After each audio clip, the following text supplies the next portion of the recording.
باقی جگہ ہوگا. رسول اللہ صلی اللہ علیہ وسلم کی حدیث ہے کہ جب شام تباہ ہو گیا تو سمجھو پھر پوری امت میں خیر نہیں. پھر امریکی پالیسی واپس آ رہی ہے محاذ گرم کرنے کی.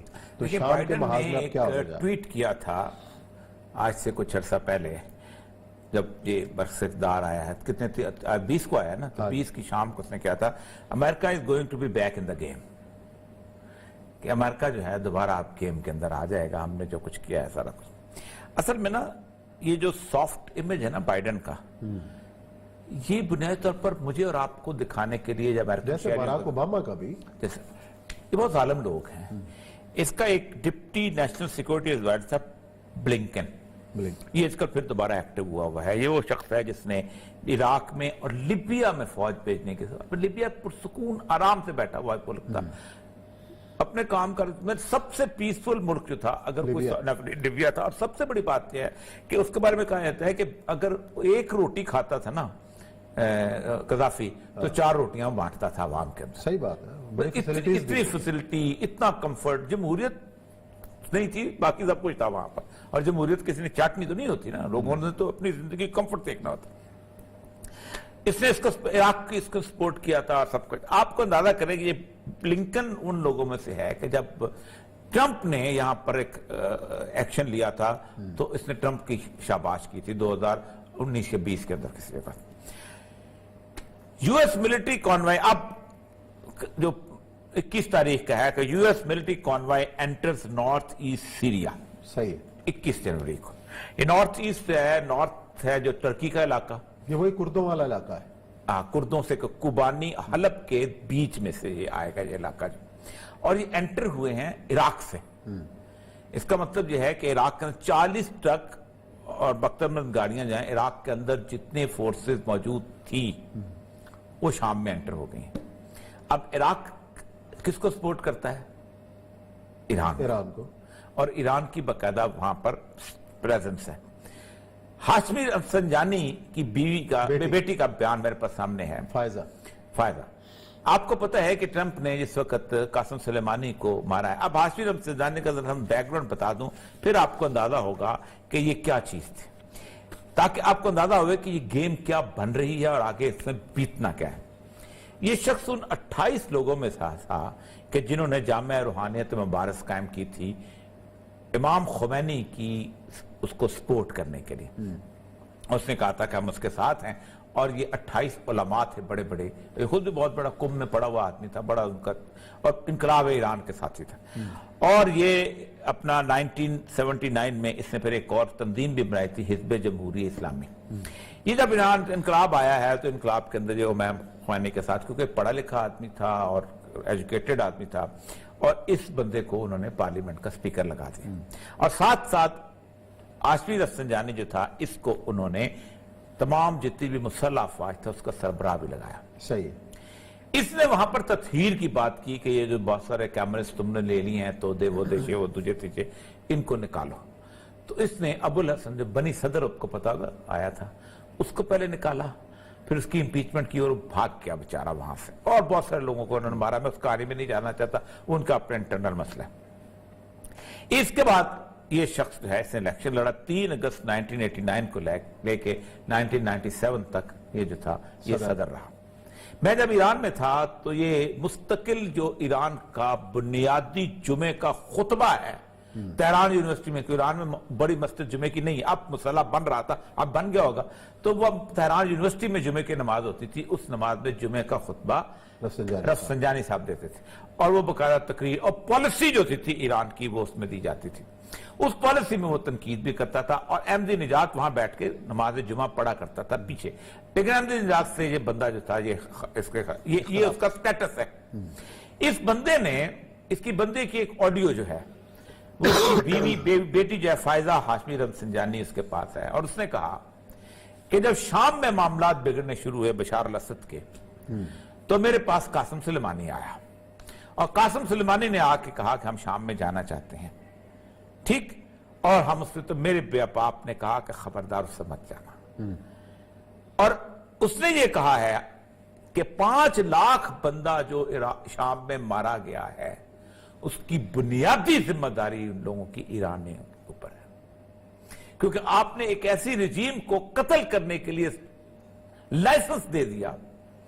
آپ دیکھیں نا 10% علویوں کی حکومت ہے وہاں پر.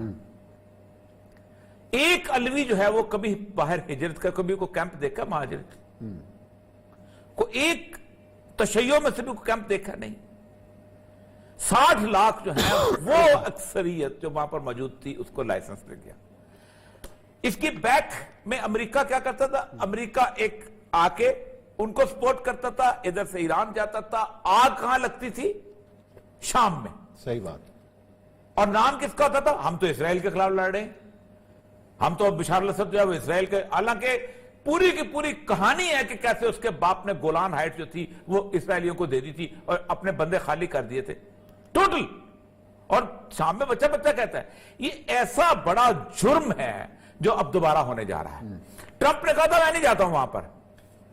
اس نے جس وقت روس نے وہاں غلبہ کا حاصل کرنے کی کوشش کی, جب وہ دیر الزور میں نہر فرات دریائے فرات کے ایک طرف تھے, جب کراس کرنے اس نے مارا ان کو, 3000 بندہ مارا. انہوں نے کہا جاؤ ایش کرو.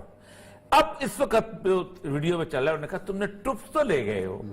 اور اس نے کیا اس نے جو بائیڈن نے کہ 2 ملین 20 لاکھ جو ویکسین کا آرڈر تھا وہ ڈیلے میں ڈال دیا ہے کیونکہ پیسے ٹروپس کو دینے. اب لوگ کہتے ہیں, پھر سب سے بڑی بات یہ ہے کہ اس وقت جو 14,000 کے قریب تھا اس کا جو $1,400 جو تھا ٹرمپ کا جو تھا جو وہ بھی اس نے ختم کر دیا جو لوگوں کو ملتا کووڈ کے دوران جو ملتا تھا. ہاں ٹھیک. خصوصی لاؤنس. اس کی وجہ یہ ہے کہ اس وقت اوباما کی جو بائیڈن کی جو ٹیم میں 1/3 وہ لوگ ہیں کہ جن کو ملٹری انڈسٹریل کمپلیکس سپورٹ کر رہا ہے. وہ کہتے یہ ہیں کہ ہماری کوئی بندوق نہیں بکی. اب حالت یہ ہے نا کہ جب لڑائی ہوتی ہے, جب ایران اور عراق کی لڑائی ہوتی ہے تو کانٹرا سکینڈل کے تحت امریکہ کا اسلحہ یا اسرائیل کا اسلحہ جو ہے وہ کانٹرا سکینڈل کے تحت ایران کو بیچا جاتا ہے, اور عراق کو تو ویسے امریکہ بیچ رہا ہے. تو فائدہ کس کا ہوا؟ ان دونوں کا. اور ادھر بیٹھ کے ہم لوگ جو ہے تبصرے کر رہے ہوتے ہیں. اب وہ کیفیت جو کہ کچھ عرصہ سکون ہو گیا تھا, اب دیکھیں میں 2-2.5 سال پہلے سیریا گیا تھا, تباہی تھی, بربادی تھی, اس کے بعد آہستہ آہستہ سیٹل ہونا شروع ہو گیا تھا کیونکہ ظاہر ہے قاسم سلیمانی کے بعد ایک سکون آ گیا تھا پورے علاقے کے اندر. یعنی کوئی مہاجر نہیں ہو رہا تھا, لوگ واپس جا کے سیٹل ہونا شروع ہو گئے تھے.